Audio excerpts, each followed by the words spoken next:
اللهم صل على رسوله الكريم بعد بھی قال ابن یحییٰ قال ابن لیث نقیل عن ابن شهاب اخبرنا عن ربیع بن عثمان مالک وقال صحابی وسلم ممن شهد بدرا من الانصار ان وطن اتى رسول اللہ. عثمان ابن مالک بھی انصاری صحابی اور بدری تھے. میں بدر میں تھا. حدثنا احمد قال ابن عباس وقال یونس قال ابن شهاب سألت حسین محمد واحد بن سالم ومن سلاطین. کہا کہ حسین بن محمد سے میں نے پوچھا، یہ بنو سالم میں سے من سلاطین سردار ہے. الحدیث امام ربیع اطمان مالک کے حدیث کے بارے میں فصدقہ، ان کا یہ روایت صحیح ہے. حدثنا ابو الیمان قال اخبرنا شعیب بن زہری قال اخبرنا عبداللہ بن عامر بن ربیعہ قال من اکبر بن عدی قال ابو شہید بدر میں وسلم. کہا کہ ان کے والد بدر میں سلم کے ساتھ تھے. ان عمر استعمل قدام المزون البحرین، حضرت عمر نے قدام مزون کو بحرین پر استعمال کیا تھا، بحرین کا گورنر بنایا تھا قدام مزون. قال شہید بدر، وہ بھی بدری تھے. وہ خالو عبداللہ بن عمر حفصہ، عبداللہ عمر حفصہ کے خالو ہیں، ماموں ہیں. قدام مزون ماموں ہیں، یعنی حضرت عمر کے سالے ہیں. یہ ماموں ہیں ان کے، اور یہ بدری صحابی ہیں، بحرین کے گورنر تھے حضرت عمر کے زمانے میں. حدثنا عبداللہ محمد بن اسماء قال جویز عن مالک عن زہری عن عثمان عبداللہ اخبرہ قال اخبر رافع بن خدیج عبداللہ بن عمر ان عمہ. رافع بن خدیج نے عبداللہ بن عمر کو بتایا کہ تمہارے دو چچا ان کا نام ہے زہیر اور محیر. زہیر اور محیر ان حضرت عمر کے دو بھائی ہیں، چھوٹے بھائی ہیں، زہیر اور محیر بن خطاب. عبداللہ بن عمر کے چچا ہیں یہ دونوں، جی. اور کم اس کا نام جانتے ہیں لوگ، لیکن یہاں ان کا ذکر ہے زہیر اور محیر، یہ نام ہیں دونوں. تو زہیر اور محیر جو تمہارے دونوں چچا ہیں بتایا، اور یہ دونوں کان شہیدہ بدرن، یہ سب دونوں بدری صحابہ. اخبار خبر دی تھی اللہ صلی اللہ علیہ وسلم کرائے المزارے، پیغمبر السلام نے مزارے کے کرائے سے منع کیا ہے، یعنی مزارے کا کرایہ لینا، یعنی ٹھیکے پر زمین سے منع کیے. یہ انہوں نے روایت بیان کی. قلت لسالم تو تکری انتا، تو میں نے سالم حضرت عبداللہ عمر کے بیٹے اور مفتی مدینہ ہے، انہوں نے کہا آپ تو خود کرائے پر دیتے ہیں اپنی زمین. کہا جب کہ آپ کے والد نے اور آپ کے چچے، آپ کے دادے لگے نا، آپ کے دادوں نے یہ روایت بیان کی. عالم ان رافع اکثر علی نفسی، کہا کہ ہاں لیکن رافع نے اپنے اوپر زیادہ سختی کی ہے. دراصل زمین کے اندر سے ہی کرایہ لینا یہ منع کیا تھا رسول اللہ نے، پیسے پر منع نہیں ہے، یعنی اس کے اندر سے حصہ لیں گے بھی یہ جو زمین ہے اس میں سے اتنی میری کھیتی باقی تمہاری، یہ کرایہ لانا، یعنی کرایہ ارض اس کھیتی میں سے ہی. یہ درخت ہے، یہ باغ ہے، یہ باغ سارا میں تمہیں دیتا ہوں، لیکن اس کے اندر سے اتنا مجھے دینا ہوگا. اب اگر ہوا ہی اتنا تو کیا بنے گا، اگلا آدمی تو ڈوب جائے گا نا. یہ لیکن اگر پیسے کے بدلے میں ہو تو اس میں کوئی اختلاف نہیں. یہ ترمذی شریف میں مساقات کے باب میں آتا ہے کہ باغات کرائے پر دینا کس طرح دینا جائز ہے. بیج اس کا ہو، زمین اس کی ہو، کھیتی باڑی دوسرا کرے، یہ جیسے مزارعت ہوتی تھی اس کی کچھ شرائط ہے. لیکن اگر پیسے پر دیا جائے اس میں کسی کے اختلاف نہیں، ٹھیکے پر کوئی اختلاف نہیں. لہٰذا حضرت سالم پیسے پر دیتے تھے، بھئی یہ زمین ٹھیکے پر دے دی، اب پورا سال تمہاری ہے تو چاہے کرو، تم اگاؤ نہ ہوگا تمہاری مرضی، یا جانچ کر کرتے. تو لہٰذا یہ حضرت رافع خدیج نے اپنے اوپر سختی کی ہے، یعنی رسول اللہ نے درہم کی اجازت دی تھی، وہ کہتے وہ بھی اجازت نہیں، وہ اپنے اوپر سختی کی. ایسے بعض لوگوں پر غلبہ ہوتا ہے تو جائز کو بھی وہ کہتے ہیں نہیں بس یہ بھی ہم نہیں کریں گے، ایسے اللہ کہتے بھی جائز کریں نہیں، ہم نہیں کریں. بات یہ ہے. تو یہ مراد ہے. تو بہرحال یہاں پر اصل تعارف ان کے دو چچوں کا کرانا ہے، زہیر اور محیر کا کرانا. حدثنا آدم قال بن شعبہ حسین عبد الرحمن عبد الشداد حاضر علیہ قال رأيت رافع انصاری کان شہید بدر، میں نے رفاع نے رافع انصاری کو دیکھا، یہ بدری صحابی. الابدان قال اخبرنا عبداللہ قال اخبرنا معمر یونس عن زہر عروہ زبیر بن اکبر اور نبی بکر اخبرہ عن عمرو عوف ولی بن عامر بن لبی کہ عمرو عوف نے بتایا جو حلیف ہیں بنی عامر بن لؤی کے، قال شہید بدر، بدری صحابی امان وسلم اللہ وسلم بعث ابا عبید جراء البحرین، پیغمبر سلام نے ابو عبیدہ بن جراح کو بھیجا بحرین، یاتی بجزیہ، یا کہ جزیہ لے آؤ، کیونکہ بحرین والوں کو آپ نے صلح کی تھی اور کہا تھا تم سالانہ جزیہ دیا کرو گے، کفار جزیہ دیتے تھے۔ قال وسلم وصال البحرین، پیغمبر سلام نے اہل بحرین سے صلح کر لی تھی، کہا ہم جہاد نہیں کریں گے، تمہیں قتل و غارت نہیں کریں گے، تم نے ہمیں سالانہ جو ہے نا وہ باج گزار ہوں گے، سالانہ تمہیں ہمیں جو ہے نا وہ جزیہ دینا ہوگا۔ امر علی ابن حضرمی، اور علی حضرمی کو اس پر ان پر امیر بنا دیا، علی حضرمی یہ ان کے امیر ہیں۔ فقدم ابو عبیدہ مال بحرین، ابو عبیدہ بحرین سے مال لے کر آئے، یعنی وہ جزیہ لے کر آئے، سونا چاندی ایسی، اور مسجد نبی میں ڈھیر لگا دیا۔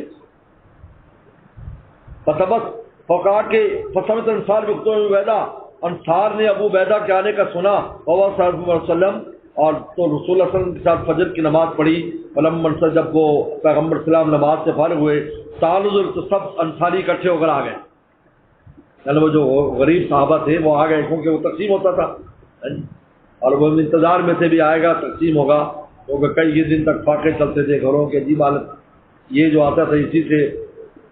تو فتبسم صلی اللہ علیہ وسلم مسکرائے، حین رجب ان کو دیکھا اور فرمایا اظنکم سمعت ابا عبیدہ قدیم بشیء، کہ شاید تم نے سن لیا کہ ابو عبیدہ کو مال لے کر آیا۔ قالوا اجل یا رسول اللہ، جی ضرور ہم نے یہی سنا ہے۔ قال ابشروا، خوش ہو جاؤ، واملوا ما یسرکم، اور امید رکھو اس چیز پہ جو تمہیں خوش کر دے گی۔ ابشر، یہ آج بھی عربوں میں عادت ہے، آگے فلاں چیز ہے ابشر ابشر، اب ملے گی تو ابشر، خوش ہو جائے، آج بھی عادت ہے، یار میرا فلانا کام ہے ابشر، یعنی اس کا مطلب ہے کہ خوش ہو جاؤ، آپ کا کام ہو جائے گا، یہ رسول اللہ کی سنت ہے۔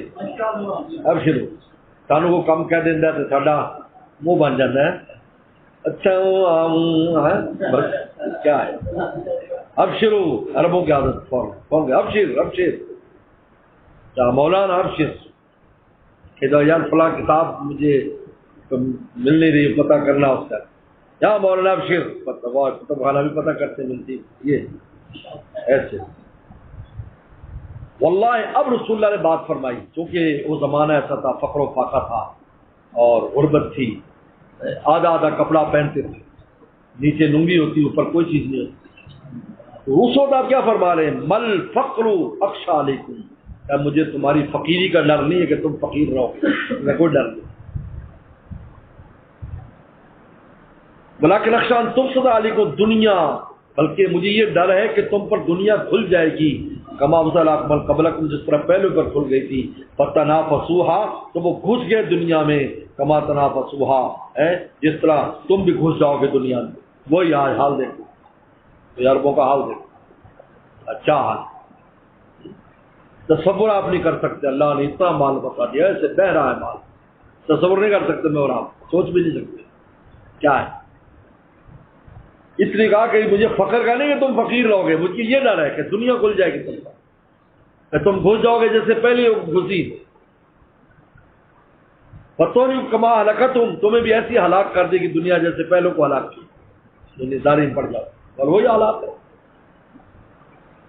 تو دنیا کی جو غلط کام غلط چیزیں ہوئی نہیں کہ پیسے سے چل رہی، اب یہ ان کا پیسہ استعمال ہو رہا ہے، سب لوگ یہودی بھی جا رہے ہیں، عیسائی بھی جا رہے ہیں، سب پیسہ ان سے لے کے جا رہے ہیں، کیونکہ جو حدیث دوسری حدیث میں آتا ہے کہ جب تنافس ہوتا ہے تو تباغض ہوتا ہے، بغض آ جاتا ہے ایک دوسرے سے، بغض آتا ہے، پھر دشمنی آ جاتی ہے، پھر تحاسد شروع ہو جاتا ہے، خلافت میں لڑائی جھگڑے شروع ہو جاتے ہیں۔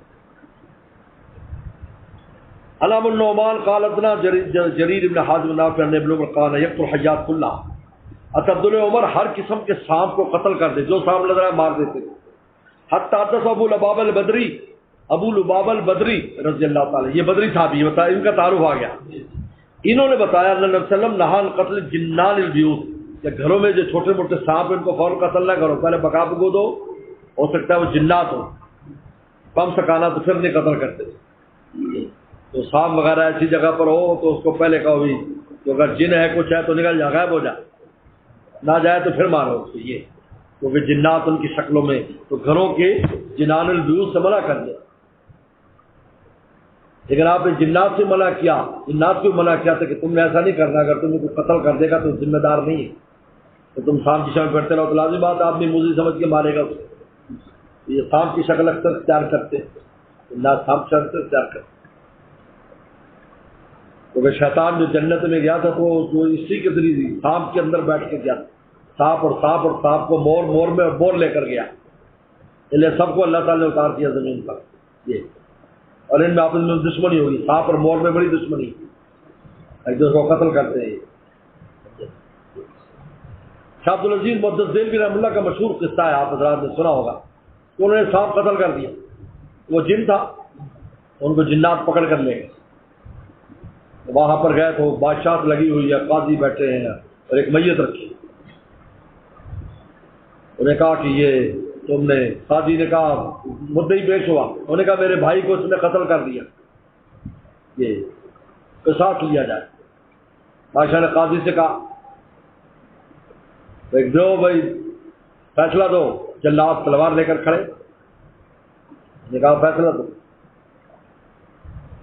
تو وہ انہیں واقعہ سن میں آ گیا، وہ جو مارا تھا یہ ہوئی ہے، یہ سارے جنوں کی پوری بادشاہت کی اور پوری حکومت سلطنت بچی ہوئی۔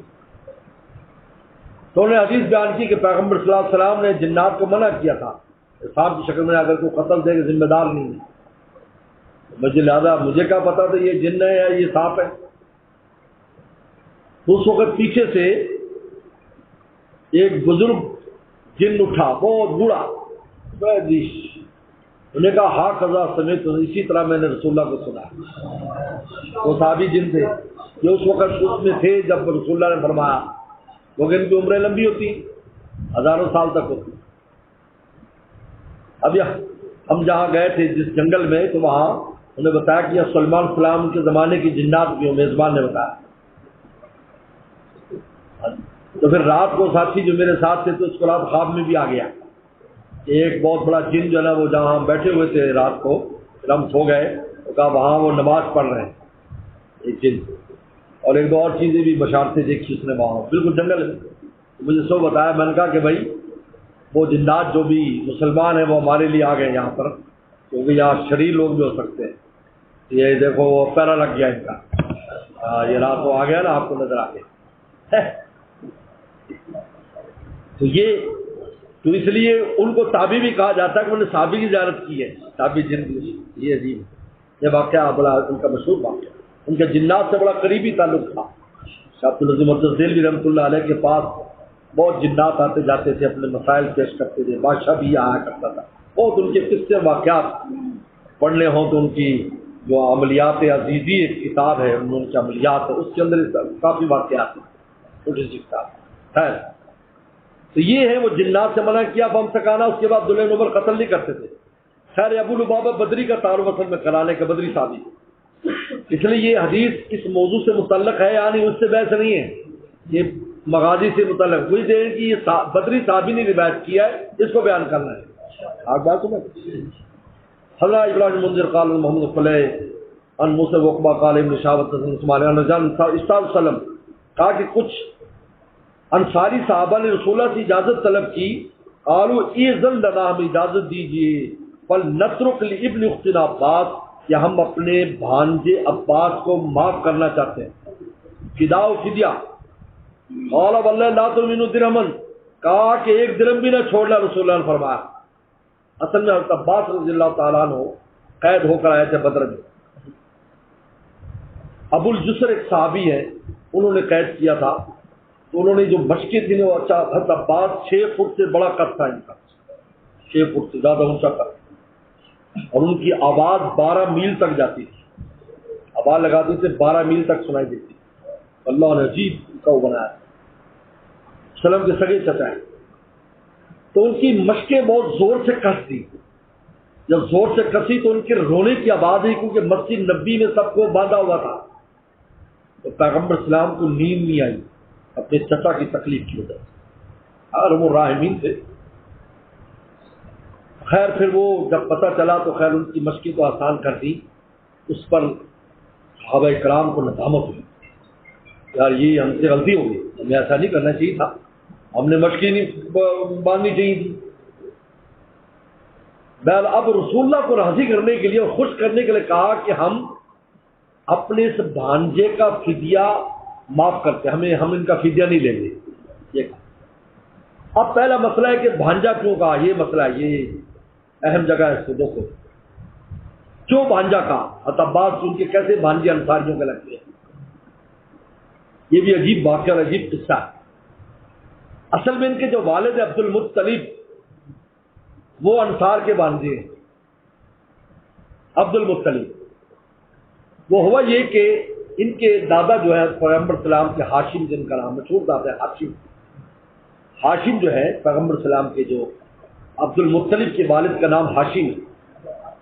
عبداللہ عبد المطلب اور ہاشم، یہ ہاشم جو تھے یہ مدینہ شریف میں ایک صحابی کے انصاری کے دوست تھے۔ وہ صحابی تھے اس وقت تو نہیں تھے، یہ مدینہ شریف میں ان کے ساتھ ان کی دوستی تھی۔ تو جب بھی یہ شام جاتے تھے تو مدینہ میں ان کے گھر ٹھہرتے تھے، اس انصاری کے گھر۔ وہ خزرجی اور نجاری تھے، بنو نجار میں سے تو قبیلہ خزرج تھے، ان کے گھر ٹھہرتے تھے۔ عمر نام تھا ان کا، عمر۔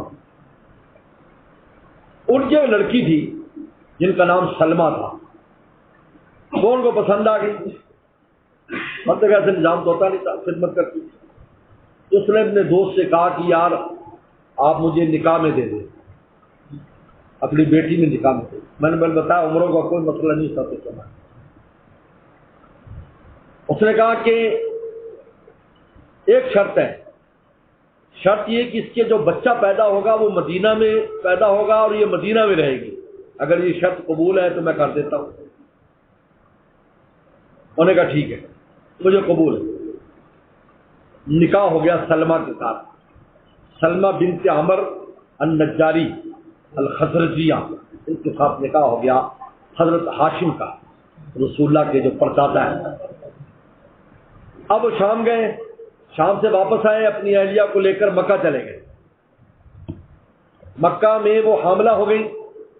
جب وہ حاملہ ہو گئی تو پھر واپس شام کے لیے آئے تو اپنے ان کے والد کے گھر چھوڑ کر سلمہ کو مدینہ میں خود چلے گئے فلسطین گئے تو غزہ کے مقام پر وفات ہو گئی۔ آج بھی غزہ میں ان کی قبر ہے۔ یہ غزہ کے لوگوں کے اندر جو خاص رنگ ہے نا جی فلسطینیوں میں، اس کی ایک وجہ یہ بھی ہے حضور صلی اللہ علیہ وسلم کے پردادا وہاں پر دفن غزہ میں، ان کا بھی ایک اثر ہے ان کے اوپر طبیعت کا، اس لیے وہ کسی کی مانتے نہیں اور اچھی ٹھکائی ہو چکی کا۔ غزہ میں انتقال ہو گیا۔ اب یہ بچہ پیدا ہو چکا تھا، اس کا نام رکھا شیبہ۔ کیا نام رکھا؟ شیبہ۔ اب شیبہ نام رکھ لیا۔ اب حضرت ہاشم کے ایک بیٹے کا نام ہے مطلب۔ کیا نام ہے؟ مطلب۔ اب یہ مطلب کو پتا چلا کہ میرے والد جو ہاشم ہے، وہ تو اہلیہ تو سب پہچان لی تھی کیونکہ مکہ رہ کر گئی، تو ان کو بچہ ہوا ہے، تو وہ اس کی تلاش میں آئے۔ تو بچہ 5-6 سال کا ہو چکا تھا، بڑا تھا۔ وہ آیا تو وہ بہت خوش ہوا کہ ان کا بھائی لگا نا، بھائی لگا کہ بڑے بھائی آئے ہیں، اور وہ اور کو مکہ کا بتایا، کیونکہ مکہ شہر تھا اور مدینہ گاؤں تھا۔ تو مکہ میں ایسے ہے، مکہ میں ایسے ہے، پوری دنیا سے لوگ آتے تھے وہاں پر حج کرنے کے لیے، اور پوری دنیا کی چیزیں ملا کرتی تھی، اور اس زمانے سے وہ تو رونق اور جگہ تھی، شہر تھا۔ تو اس نے اس بچے کو پھسلایا اور اس بات پر تیار کیا کہ تو ماں سے چھپ کر میرے ساتھ چل۔ وہ تیار ہو گیا، نہیں میں تو مکہ ہی جاؤں گا۔ ان کا سارے تیرے اور بھائی بھی ہیں، کیونکہ حضرت ہاشم کا بہت سارے بیٹے تھے، حضرت ہاشم۔ انہوں نے کہا کہ نہیں ٹھیک ہے، انہوں نے کہا میں تیار ہوں۔ انہوں نے کہا پھر دیکھ ایسے کر، تو نا میں آج واپس جاؤں گا تو فلاں جگہ باہر کھڑے ہونا، تو تم میرے ساتھ، پھر میں تجھے اونٹ پر لے جاؤں گا۔ سر ابار گیا تو بچہ وہاں پر تھا، تو انہوں نے اپنے پیچھے بٹھایا اور مکہ لے گئے۔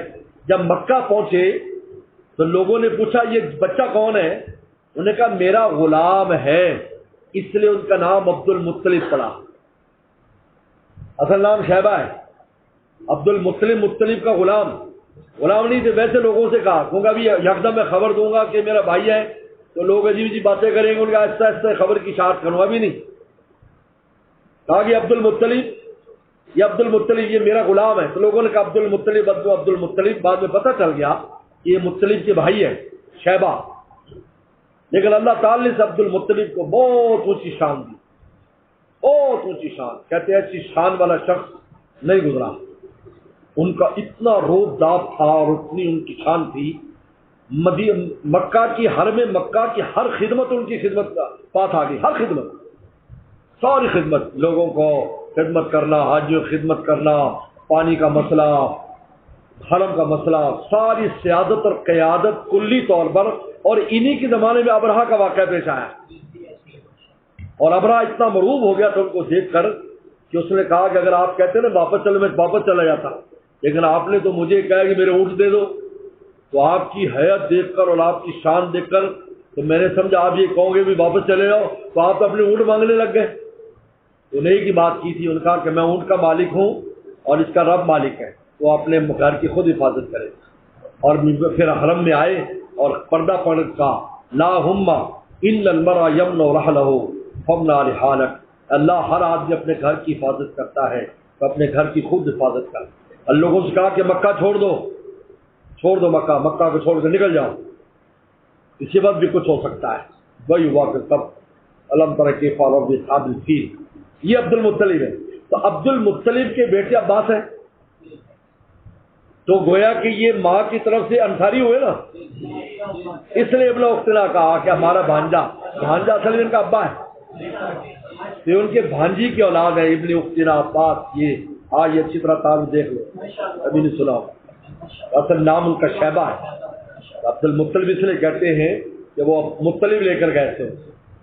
ابن اختنا عباس کیا وہ اپنے بھانجے یعنی بھانجے کے بیٹے عباس کو معاف کرتے ہیں. یہ رسول اللہ کو اچھا ہاں ادب دیکھیں، اللہ اکبر، صحابہ کا ادب دیکھیں.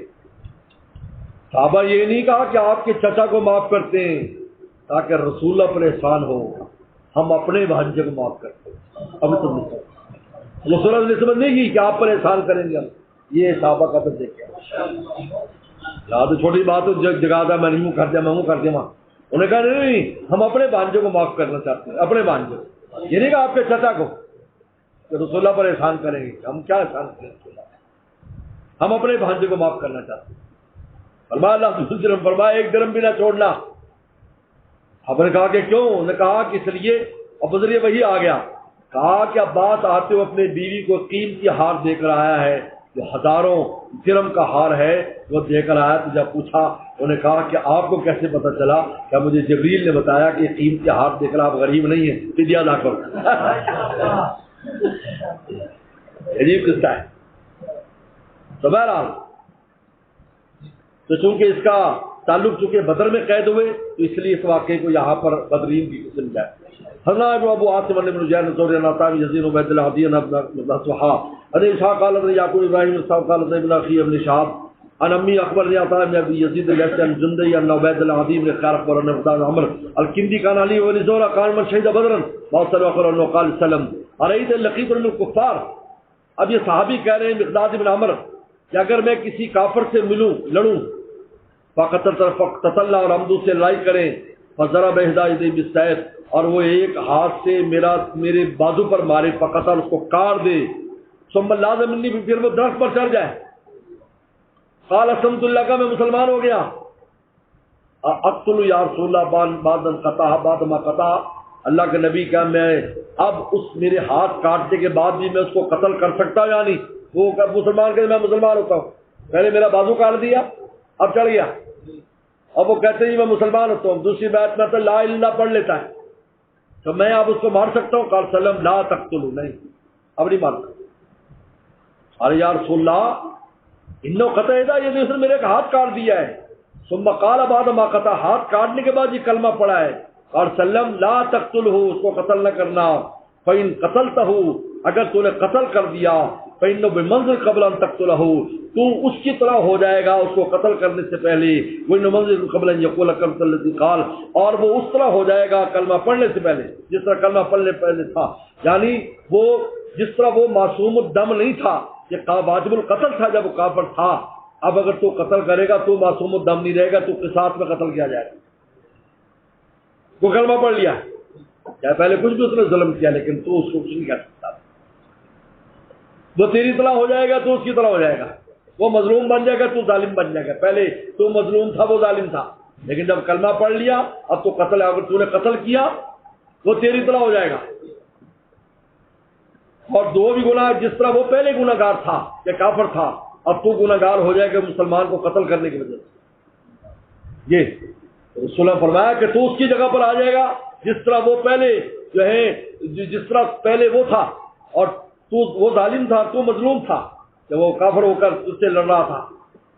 اب وہ مسلمان ہوگا، اب تو اس کو مارے گا تو اس کی جگہ پر چلا جائے گا. اب تو معصوم الدم نہیں رہے گا، جس طرح وہ پہلے معصوم الدم نہیں تھا، جس طرح وہ پہلے گناہ گار تھا تو گناہ گار ہو جائے. حدثني جعفر بن ابراهيم قال ابن حدثنا سليمان بن حدثنا قال وسلم یوم بدر من ينظر ما صلى بازار کا کون دیکھے گا ابو جہل نے کہا کیا. فضل مسلم نے مسعود چلے فضل کا ضرر ابن افرا، تو ابن افرا کے دو بیٹے نے ابو جہل کو مارا تھا. حتیٰ بعد ٹھنڈا کا تھا آنت ابا جہل، آنت ابا جہل، تو ابا جہل ہے. یہاں پر عربی ترکیب کے اعتبار سے جملہ صحیح نہیں، ابو جہل ہونا چاہیے، وہ انت ابو جہل لفظ ہے، لیکن اب ابا جہل کا. تو بہت سے محدثین نے یہاں پر تعبیل کی یا ابا جہل مقدر نکالا ہے، لیکن حضرت شیخ العظیم ذکر بہت پیاری بات فرماتے ہیں کہ اصل میں اس کو چڑھایا ہے غلط نام لے کر، غلط نام لے کر اس کو چڑھایا، کیونکہ عربوں کو الفاظ کی بہت تکلیف ہوتی تھی. وہاں انت ابا جہل جو ہے نا، انت ابو جہل کے بجائے ابا جہل کا. اور آپ کو پتا ہے کہ ابو مرفوع ہے اور ابا منصوب ہے، اور نسب جو ہے وہ خفیف ہوتا ہے بنسبت رفع کے، رفع میں وزن ہوتا ہے، جر میں وزن ہوتا ہے، اور جو نسب ہوتا ہے بالکل خفیف ہوتا ہے. میں نے کہا انت ابا جہل، تو ابا جہل ہے. یہ چڑھانے کے لیے ایسا کیا، ان کے نام کو بگاڑا تاکہ اس کو تکلیف ہو. قال ابن ولیہ سلمان حق قال انت ابو جہل قال حال فوق الذي قتلتموه، کہ مجھ سے بڑا کوئی آدمی تم نے قتل کیا کبھی؟ قال قتل قوم قال ابو جہل قال ابو جہل فلو غیر کار ان قتلنی. کہتے کتنا کبر تھا، کہتے کاش ان کھیتی والوں، ان جناب وہ کھیتی کسانوں والوں کے علاوہ کوئی مجھے قتل کرتا، کیونکہ دو بچوں نے انصاریوں نے مارا تو انصاری کھیتی کرتے تھے. انہوں نے کہا مجھے کوئی قریشی مارتا میرے لیے فخر ہوتا، یہ مجھے مار دیا کنہوں نے؟ یہ جو کھیتی باڑی کرنے والے. بلکہ عبداللہ بن مسعود رضی اللہ تعالی نے ان کے گردن پہ پاؤں رکھ دیا، گردن پہ پاؤں رکھا تو اس نے کہا یا رویل غنم، اوے بکریاں چرانے والے چرواہے، بہت اونچی جگہ پر تو چڑھ گئے ہیں، یہ چھوٹی جگہ نہیں ہے جہاں تو چڑھا ہے. یہ کہا معمولی نہیں. اس لیے کہتے ہیں کہ وہ موسیٰ علیہ السلام کا فرعون تو آخر میں کہنے لگا میں ایمان لاتا ہوں، اور یہ آخر تک اس کے اندر کبر کا یہ عالم تھا ابو جہل. اس لیے یہ فرعون اس امت کے فرعون اس فرعون سے کہیں آگے تھا.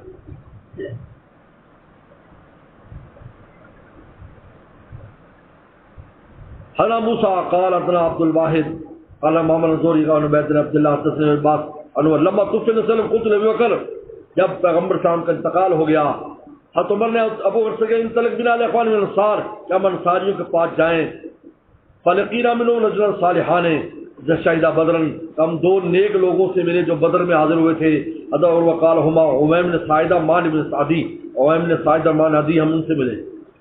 حدثنا اسحاق بن ابراہیم سمع ونفضل اسماعیل قیسن قال تعالی بدرین 5000 کہا کہ حضرت عمر رضی اللہ تعالی بدرین کو 5-5 ہزار دیتے تھے. یہ عجیب ہے، بیت ال جناب اس کا کیا کہتے ہیں بیت المال کا عجیب نظام تھا کہ سالانہ فنڈ لگے ہوئے تھے.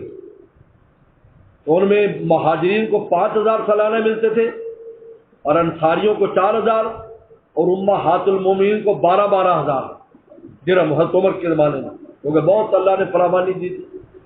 کیا کیسے کسرا کے خزانے سب وہاں مسجد نبی میں تقسیم ہوتے تھے. لیکن بدری صحابہ سب کو 5-5 ہزار ملتے تھے، یعنی وہ علاوہ اس کے بدری ہونے کی وجہ سے، یعنی مہاجر ہونے کی وجہ سے ملتے، انصاری ہونے کی وجہ سے، 5,000 کس کے ملتے؟ بدری ہونے کی وجہ سے. فرمایا لَأُفَضِّلَنَّهُمْ، تو فرماتے میں ان کو ترجیح دیتا ہوں، عَلَىٰ مَن بَعْدَهُمْ، بعد والے سب پر ترجیح دیتا ہوں. حدثني اسحاق منصور قال ابن عبد الرزاق قال اخبرنا امام الزهري عن محمد بن جبير عن نبی صلی اللہ علیہ وسلم یقرأ فی المغرب بالطور.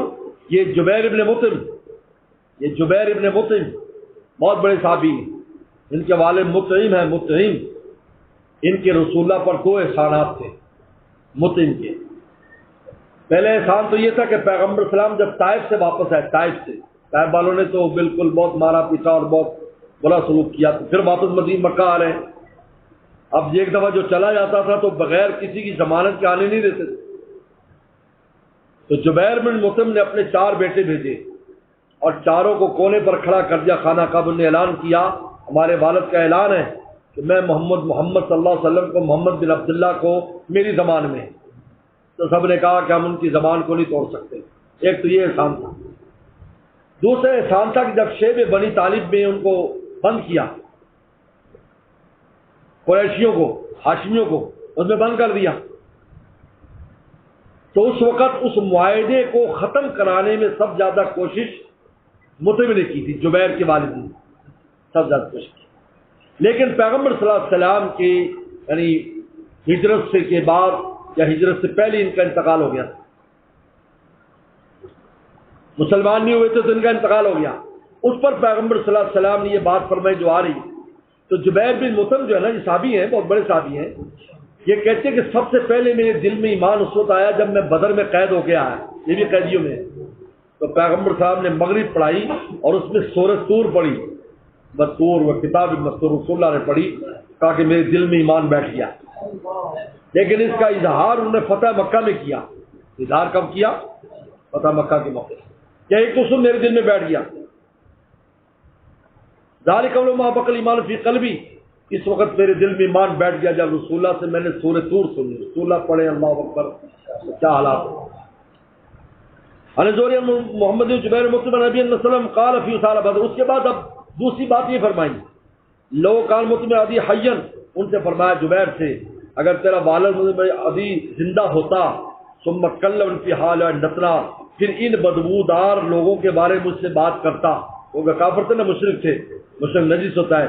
ان بدبودار لوگوں میں سے بات کرتا، لترکتم لہو، تو میں بغیر فدیے کے چھوڑ دیتا. کہتے وہ اور میرے دل میں بن گیا کہ بھائی رسول صلی اللہ علیہ وسلم میرے والد کا اتنا احسان مانتے ہیں اور اتنا ان کا تذکرہ کیا کہ میں ایسے ہی چھوڑ دیتا ان کو. تو کہتے یہ 2 چیزیں میرے ایمان کا ذریعہ بن گئی. میں دل میں چھپائے پھرتا رہا، لیکن جو مکہ فتح ہوا تو مسلمان ہو گئے. قال لا سجا یہ سے وقت. اب یہ ایک بڑی اہم روایت آ رہی، اس کو دیکھو ذرا. سعید مسیب کہتے ہیں، سعید مسیب رحمۃ اللہ علیہ ابو ہریرہ کے داماد ہیں، بہت بڑے صحابی ہیں، بہت بڑے صحابی ہیں. ابو ہریرہ کے علوم کے وارث ہیں، ابو ہریرہ کے داماد ہیں. اور یہ عثمان غنی ان کا جب محاصرہ ہوا تھا جو 40 دن سے زیادہ رہا، بلکہ 49 دن کے بارے میں آتا ہے، 49 دن ہوا، اس میں یہ اندر بند ہو گئے تھے. 3 دن کہتے میں اندر مسجد یہ بند رہا، تالے لگا دی تھے مسجد. تو میں 3 دن اندر رہا. کہا کہ مجھے نماز کا وقت اور اندھیرا تھا سخت، کیونکہ وہ ایسے تو کھڑکیاں مڑکیاں تو تھی نہیں، مجھے پتہ جب دن کب ہے رات کب ہے. تو کہ جب نماز کا ٹائم ہوتا تو قبر مبارک کی طرف سے آذان کی آواز آتی تھی، مجھے پتہ چل جاتا نماز کا فلاں نماز کا وقت ہو گیا. 3 دن کے بعد پھر مسجد کھلی. 2 موقع ہیں جن 2 موقعوں پر مسجد نبی میں نماز نہیں ہوئی. ایک عثمان غنی کی شہادت کا وقت اور ایک حرہ کا واقعہ جب یزید کی فوجوں نے مدینہ پر حملہ کیا. اب یہ بتا رہے ہیں کہ ان کا کیا نقصان ہوا ہے ان واقعات کا. وقت الفتنۃ الاولیٰ، پہلا فتنہ ہوا یعنی مقتل عثمان. عثمان کی شہادت یہ پہلا فتنہ تھا. عمر کی شہادت کو فتنہ قرار نہیں دیا کیونکہ وہ ایک ان کی شہادت تھی، لیکن یہاں پر تو بلوائی اور ایک جنگ لگ گئی یا یہ فتنہ ہوا کیونکہ عمر رضی اللہ تو خود فتنوں کے سامنے دروازے سے، ان کے بعد فتنے شروع ہوئے. ان میں پہلا فتنہ عثمان غنی کی شہادت ہے جن کو 49 دن قید میں رکھا گیا، موقع پیار تھا 49 دن اور بہت مظلومانہ. 18 ذی الحجہ کو بعد نے اور کہا ہے، لیکن ذی الحجہ میں ان کی شہادت ہے. بعد نے 8 ذی الحجہ کہا ہے، بعد نے 18 ذی الحجہ. فلم تم کے نصاب بدر احدن، کہا کہ اس فتنے نے کوئی بدری نہیں چھوڑا، یعنی اس فتنے کے بعد بدری صحابہ کے ختم ہونے کی شروعات ہو گئی، بدری صحابہ تیزی سے فوت ہونے لگ گئے، شہید ہونے لگ گئے۔ چنانچہ اسی کے بعد جنگ جمل ہوئی، اسی کے بعد جنگ صفین ہوئی، بس ان جنگوں کے اندر اکثر بدری صحابہ شہید ہو گئے۔ حضرت جو ہے حضرت سعد بن ابی وقاص رضی اللہ تعالیٰ عنہ جو ہے، سعد بن وقاص رضی اللہ تعالیٰ عنہ یہ سب سے آخری صحابی شہید ہونے والے، سعد بن وقاص رضی اللہ تعالیٰ عنہ۔ سن 35 ہجری میں یہ واقعہ ہوا، عثمان نے 35 ہجری۔ اس کے بعد ثم وقت الفتنہ تو ثانیہ، پھر دوسرا فتنہ والا ہرہ کا قصہ ہوا۔ ہرہ میں نے بتایا یزیدی فوجوں نے سن 62 یا 63 ہجری میں، بالکل آخری زمانہ ہے اس کا، یزید کا، مدینہ پر حملہ کر دیا، تاخت و تاراج کر دیا مدینہ، تاخت و تاراج کر دیا، مسجد نبی میں نماز نہیں ہوئی، کتنے سینکڑوں صحابہ شہید ہوئے اس کے اندر، اور بہت ظلم و ستم کیا، وہ لوٹ لی، مال لوٹ لیے، عزتیں تک لوٹ لی انہوں نے، کیا بڑا خلاص واقعہ ہے ہرہ کا۔ ہرہ میں نے وہ کالے کالے پتھر، وہاں پر اس قصہ ہوا 62 63 ہجری میں۔ اب اس فتنے کا کیا ہوا؟ لم تم صاحب حدیبیہ تعدل، حدیبیہ والا کوئی نہیں بچا، حدیبیہ والا سارے جو حدیبیہ والے تھے نا، بیت رضوان والے، اکثر انتقال ہو گیا ان کا، کوئی شہید ہو گیا اور کچھ انتقال، وہ نہیں بچے۔ جب ایسے فتنے ہوتے ہیں تو نیک لوگ تیزی سے چلے جائیں، پھر فتنے اپنا کام پورا کرتے۔ ثم وقت الثالثہ، پھر تیسرا فتنہ ہوا۔ یہ تیسرا فتنہ کون سا ہے یہاں پر نام نہیں ہے، اس کے بارے میں 3 قول ہے۔ پہلا قول یہ کہ ازارقہ کا فتنہ، ازارقہ، یہ ازارقہ عراق میں ظاہر ہوئے تھے، یہ خارجیوں کی قسم ہے۔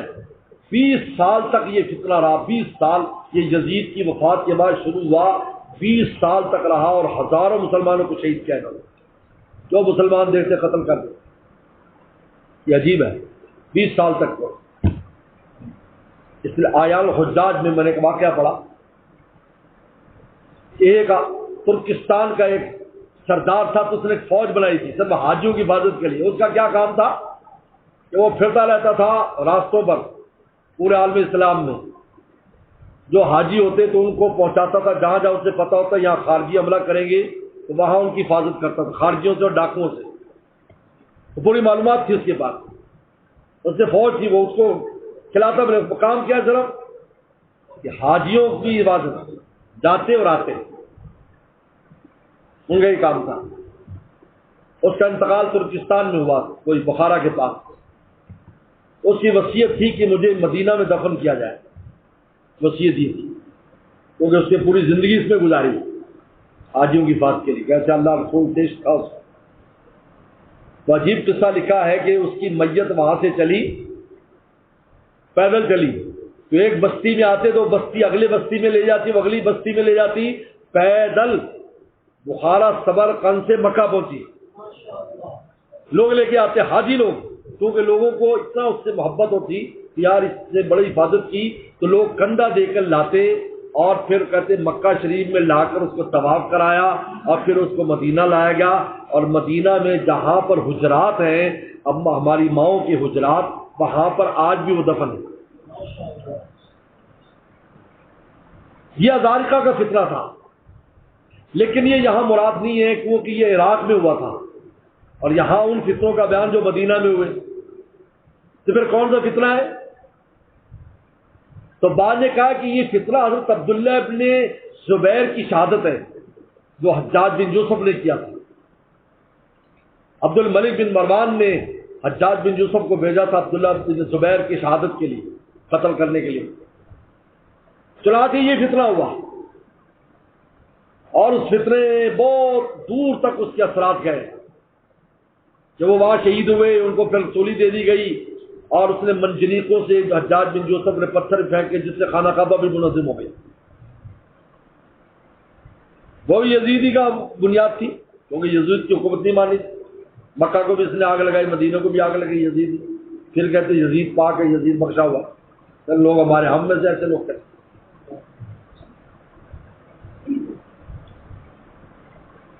یہ سن 73 یا 74 ہجری کا واقعہ ہے، 73-74۔ اور بعد نے کہا ایک مدینہ میں ایک خارجی ظاہر ہوا تھا جن کا نام تھا ابو حمزہ، اس نے وہ قتل و غارت کیا تھا اور بڑی مشکل سے اس سے جان چھوٹی تھی مدینہ والوں کی۔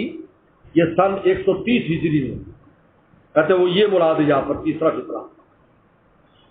فلم ترتفع، وہ فتنہ نہیں اٹھا، ولی نا سے تباخل، کہ لوگوں میں طاقت بھی نہیں تھی، تباہ کا طاقت، لوگوں میں طاقت نہیں تھی، یعنی لوگ تباہ ہو گئے اس فتنے سے جان چھڑانے، جان نکل گئی لوگوں کو، تب جا کر وہ فتنہ پتہ نہیں کب ختم ہو۔ یہ ولی نا سے تباہ، تباہ کہتے قوت، لوگوں میں قوت نہیں بچی فتنے کا مقابلہ کرنے اور اس سے نکلنے۔ اللہ حجاج بن حال قال ابن عبد الله بن عمر النميري حضرت يونس بن يزيد سمعت زهري سمعت زبير بن سلمة وقال عبيد الله بن عبد الله عن حديث عائشة رضي كل هذا عطاء من حديث اقبلت وانا ام مستع، کہا کہ میں اور ام مستع آ رہی تھی اما شکاری، فاصل ام مستع في مرتها، ام مستع گر گئی اپنی چادر میں، قال تائزا مستع، کہا مستع تباہ ہو جائے، اپنے بیٹے کو گالی دی، بد دعا دی۔ وہ ما بیسا یہ سما قلتی، میں نے کہا بہت بری بات کی تم نے، تصور شاہد بدر، آپ بدری کو گالی دے رہے ہیں۔ عف کی حدیث پورا واقعہ عف کا آگے آئے گا، کیونکہ یہ بھی ان لوگوں میں سے شامل ہو گئے جو اما عائشہ کے خلاف باتیں اڑا رہے تھے۔ سلم کے یا حضرت ابو صدیق کے بھانجے ہیں، یہ ام مستع بہن ہے ابو صدیق۔ حضرت ابراہیم منذر قال محمد فلیح مسلمان موسیٰ وقت المشاء حاضی مقال سلم قال سلم وہو یلقیکم، یلقی مسلم ان کو تلقین کر رہے تھے، یعنی بول رہے تھے بدریوں کو، وہ بدر میں جو مرے تھے، ہر وجب تم معاذ رب کو حق قال مصعب نافع عبداللہ قال ناس من اصحابی یا رسول اللہ قرآن ناس ہم باطل قال سلمان تم یسمن لما اقول منهم فجمع شهد بدر من قریش من ضرب لو بسامی السمان رجل، کہتے تمام وہ لوگ قریشی جن کے لیے رسول اللہ صلی اللہ علیہ وسلم نے حصے مقرر کیے تھے وہ 81 تھے۔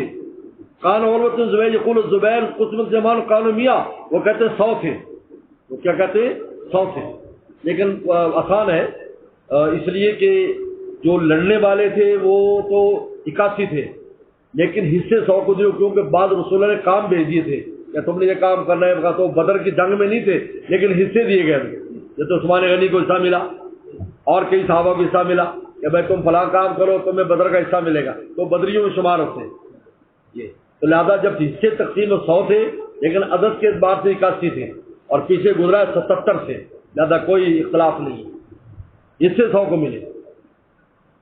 علی ابراہیم موسیٰ قال اخبرنا شام المامر شام نوروتا نبی انزوہ کا زبر یوم بدر المہاجرین یا تسامن، مہاجرین کو 100 حصے ملے اور باقی 213 حصے دوسروں کو ملے، انصاریوں کو 213، تو کل جو ہے وہ 313 صحابہ اکرام 313۔ اب یہاں سے امام بخاری نے ان کے نام ذکر کیے ہیں جو اب تک آئے نا، جو بدری، یہ 40 نام ہیں امام بخاری نے اکٹھے ذکر کیے ہیں، کہتے یہ نام پڑھ کر دعا کی تو قبول ہوتی ہے۔ تو کل انشاءاللہ تعالیٰ آپ کچھ کتابیں، زیادہ نہیں 2-4 کتابیں لے کر 11:30 بجے جب آئیں گے، کل بیان ہے تو پہلے انشاءاللہ میں نام پڑھوں گا، اس کے بعد مختصر بیان اور دعا ہوگی، طالبات بھی 1-2 کتابیں جو ہے نا وہ مجمع میں جہاں بیٹھیں گی وہاں پر اپنے سامنے رکھیں، تو کل یہ کتابیں لے کے آنا ہے، جو بدری 40 بدریوں کے نام ہیں جن کے ابھی نام گزرے نا سارے، یہ اکٹھے کر اس میں لکھا ہے کہ یہ کیونکہ بدری صحابہ اکرام کے نام پڑھنے کا اور اس کے بعد دعا بہت قبول ہوتی ہے اور بہت مجرب عمل ہے، خود بخاری شریف میں بھی دیے، ویسے 313 میری کتاب کشکول وظائف میں چھپے ہوئے ہیں، کشکول وظائف میں 313 نام چھپے ہوئے ہیں، اور یہ میں نے کتاب افغانستان میں جنگ لگی تھی اس وقت وہاں کے کتب خانے فروخت ہوئے تھے، ایسے ڈھیر لگ جاتا تھے کتابوں کو، ڈھیر ایسے اوپر نیچے جیسے گندوں کا ڈھیر ہے، تو اس میں سے کھینچ کتابیں، تو میں نے 15 روپے کی کتاب لی تھی جس میں بدری صحابہ کے نام، بڑی نایاب، لیکن اس کو چھپے 100 سال سے اوپر ہو گئے، اس میں سے پھر وہ میں نے نام اس میں 313 میرے معمولات میں سے، بہت کو خاص مشکل ہو تو اس کو پڑھو، ایسے سے واقعات لکھے باقاعدہ، یعنی فوج آ گئی بدری صحابہ کی ایسی، اور آ کر قتل کر دیا لوگوں کو جنہوں نے ایسا کر رہے، بڑے عجیب واقعات ہیں اس میں، بڑے عجیب واقعات لکھے، امام بخاری بھی خود یہاں لایا، اس لیے لمحات میں لکھا ہے کہ ان کے پڑھنے کے بعد دعا قبول ہوتی، تو کل کو انشاءاللہ 11:30 بجے میرا بیان ہے، تو اس میں پڑھیں گے، پھر ملک کے لیے اپنے لیے دعا کریں گے، اور کل کچھ کتابیں وہاں لے کر آتے ہیں۔